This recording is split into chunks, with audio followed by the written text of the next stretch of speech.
जनसंवाद खबर में आपका स्वागत। दो बाइकों की हुई टक्कर, सवार 5 लोग हुआ घायल। दरअसल मामला मखदूमपुर हुलासगंज मेन सड़क का है, जहां सोनमा हाई स्कूल के मैदान के समीप दो बाइकों में सीधी टक्कर हो गई, जिस पर सवार 5 लोग घायल हो गया। घायलों में महिला चालक भी शामिल है। दरअसल बाइक पर सवार होकर विक्की अपनी पत्नी के साथ सोनमा बैंक जा रहा था, तभी विपरीत दिशा से आ रहे नाबालिग ने बाइक में टक्कर मार दी। इसके बाद दोनों बाइक पर सवार 5 लोग घायल हो गया। बाद में सूचना पाकर 112 नंबर की पुलिस घटनास्थल पर पहुंचकर घायलों को इलाज को लेकर घोसी पीएचसी में भर्ती कराया है। तत्काल सभी का इलाज जारी है। कहाँ घटना घटी है? ये सोनमा कहाँ पे?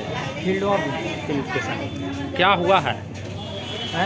क्या हुआ था? दोनों बाइक लड़ गया था, क्या हुआ था? अरे हम लोग साइड में जा रहे थे, ये इतना तेज में आया जो हमको कुछ पता ही नहीं चला, समझे ना। मार दिया, धड़ाम से मारा एकदम। हम लोग वहीं पे उलट गए, इन्हीं लेके चल गया नीचे गड्ढा था। कितना आदमी घायल है तुम लोग?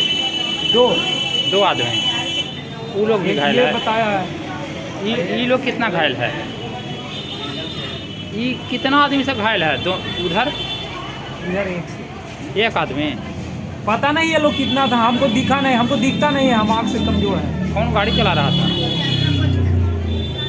अच्छा, क्या नाम हुआ? क्या? विक्की कुमार। घर? भगवान।